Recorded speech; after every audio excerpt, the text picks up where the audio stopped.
மாணவர்களுக்கு விரோதமாக செயல்படும் தமிழக அரசை கண்டித்து இந்திய மாணவர் சங்கத்தினர் விடுதி மாணவர்களுடன் இணைந்து போராட்டத்தில் ஈடுபட்டனர். தமிழ்நாடு முழுவதும் அரசு விடுதி மாணவர்களுக்கான விடுதியில் சமைக்கும் முறையை மாற்றியமைக்கும் விதமாகவும் அரசு விடுதி மாணவர்களுக்கு உணவு தயாரிப்பை தனியார்மயமாக்கி நேரம் தவறிய முறையில் உணவு வழங்கும் திட்டமான சென்ட்ரலைஸ் கிச்சன் என்னும் முறையை தமிழக அரசு அறிமுகப்படுத்துகிறது. இதன் மூலம் மாவட்டம்தோறும் ஒரு சமையல் கூடம் என்ற அடிப்படையில் மாவட்டங்களில் உள்ள அனைத்து விடுதிகளுக்கும் ஒரே இடத்தில் உணவு சமைத்து கொண்டு செல்லும் சென்ட்ரலைஸ் கிச்சன் முறையால் விடுதி மாணவர்களுக்கு அளவு சாப்பாடு முறையை அமல்படுத்தும் வகையில் மாணவர்களுக்கு விரோதமாக தமிழ்நாடு அரசால் கொண்டுவரப்பட்டுள்ள விடுதிகளுக்கான சென்ட்ரலைஸ் கிச்சன் திட்ட முறையை உடனடியாக ரத்து செய்ய வலியுறுத்தி இந்திய மாணவர் சங்கம் சார்பில் தமிழகம் முழுவதும் வருகிற 26ஆம் தேதி போராட்டம் நடத்த திட்டமிட்டுள்ளது. அதன் ஒரு பகுதியாக திருச்சி எடமலைப்பட்டி புதூரில் சென்ட்ரலைஸ்டு கிச்சனை கைவிட வலியுறுத்தி இந்திய மாணவர் சங்கத்தினர் அரசு விடுதி மாணவர்களுடன் இணைந்து இரவில் ஆர்ப்பாட்டத்தில் ஈடுபட்டனர். இந்திய மாணவர் சங்க மாவட்ட தலைவர் சூர்யா தலைமையில் கிராப்பட்டி அரசு மாணவர் விடுதியில் தங்கி கல்வி பயிலும் 100க்கும் மேற்பட்ட மாணவர்கள் தமிழக அரசுக்கு எதிரான கண்டன முழக்கங்கள் எழுப்பி ஆர்ப்பாட்டத்தில் ஈடுபட்டனர்.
இன்னைக்கு தமிழக அரசாங்கம் கொண்டு வந்திருக்கக்கூடிய அரசு விடுதி மாணவர்களுக்கான சென்ட்ரலைஸ் கிச்சன் திட்டம், இன்னைக்கு முதல் கட்டமாக சென்னையில் இந்த திட்டத்தை கொண்டு வந்து அங்கே இருக்கக்கூடிய விடுதி மாணவர்களுக்கு சரியான நேரத்தில் உணவு கிடைக்காம அளவு கம்மியாக கொடுக்கறதுனால வரக்கூடிய மாணவர்களுக்கு உணவு பற்றாக்குறை ஏற்படுது.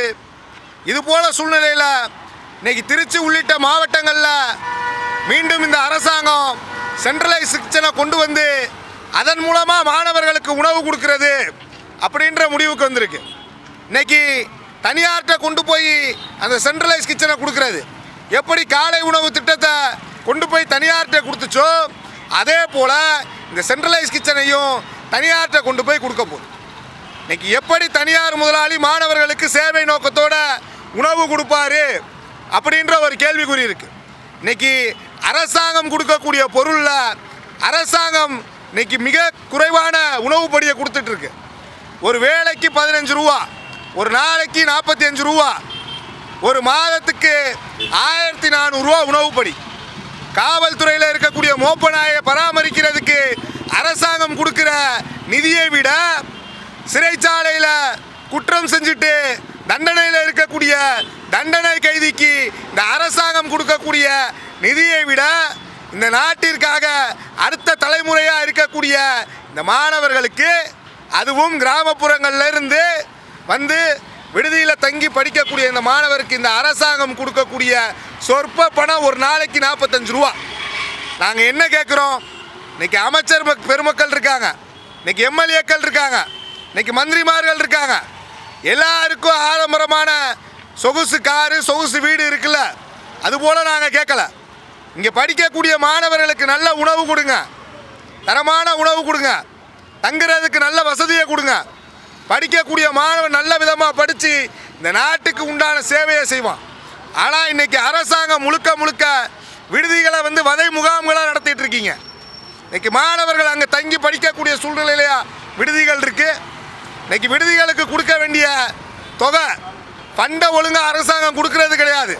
இந்த பசங்களுக்கு கொடுக்க வேண்டிய மாதம் கொடுக்க வேண்டிய உதவித்தொகை 150 ரூபா. 150 ரூபா எதுக்கு பத்தும்? விடுதியில் தங்கிக்கூடிய படிக்கக்கூடிய மாணவர்களுக்கு உதவித்தொகையை உயர்த்தி கொடுங்க. மாணவர்களை முழுக்க முழுக்க இந்த அரசு வஞ்சிக்கும் அப்படின்னா இந்திய மாணவர் சங்கம் இதை பார்த்து கொண்டு இருக்காது. உடனடியாக தமிழ்நாட்டினுடைய முதலமைச்சர் மாணவர்கள் மீது அக்கறை கொண்ட முதலமைச்சராக இருந்தால் இந்த சென்ட்ரலைஸ் கிச்சனை ரத்து பண்ணுங்க. அதுக்கு பதிலாக மாணவர்களுக்கு கொடுக்க வேண்டிய உணவுப்படியை கூட 50 ரூபா ஏற்றி 100 ரூபாயாக கொடுங்க. ஏற்கனவே 45 ரூபா, ஒரு 50 ரூபா 55 ரூபா ஏற்றி மாணவர்களுக்கு 100 ரூபாய் கொடுங்க, நல்ல சாப்பாடு சாப்பிடட்டும். எனவே இந்திய மாணவர் சங்கத்தினுடைய தமிழ்நாடு மாநில குழு வருகின்ற 26ஆம் தேதி தமிழ்நாடு முழுக்க விடுதி மாணவர்களுக்கான இந்த சென்ட்ரலைஸ் கிச்சன் உள்ளிட்டு உதவித்தொகையை உயர்த்தி கொடுக்கணும், உணவுப்படியை உயர்த்தி கொடுக்கணுன்ற 3 கோரிக்கைகளோடு போராட்டத்தை நடத்த போகிறோம். அதன் ஒரு பகுதியாக தான் இன்றைக்கி கிராப்பட்டியில் இருக்கக்கூடிய விடுதி மாணவர்கள் இந்த போராட்டத்தை நடத்திட்டு இருக்காங்க. நாங்கள் ஒரே ஒரு எச்சரிக்கை விடுறோம். திருச்சியில் மட்டும் 1000த்திற்கும் மேற்பட்ட விடுதி மாணவர்கள் இந்திய மாணவர் சங்கத்தின் தலைமைக்கு கீழே இருக்கிறாங்க. அந்த மாணவர்களை திரட்டி கொண்டு வந்து பிப்ரவரி 26ஆம் தேதி மாவட்ட ஆட்சியர் அலுவலகத்தை நோக்கி மிகப்பெரிய பேரணியை எஸ்எஃப்ஐ நடத்த இருக்கிறோம். அதுக்குள்ளே இங்கே இருக்கக்கூடிய மாவட்ட ஆட்சியர் தலையிட்டு இந்த சென்ட்ரலைஸ் கிச்சனை தடுத்து நிறுத்துங்க. அப்படி இல்லை அப்படின்னா தேவைப்பட்டால் பேரணி முற்றுகையாக மாறும்னு எச்சரிக்கிறோம்.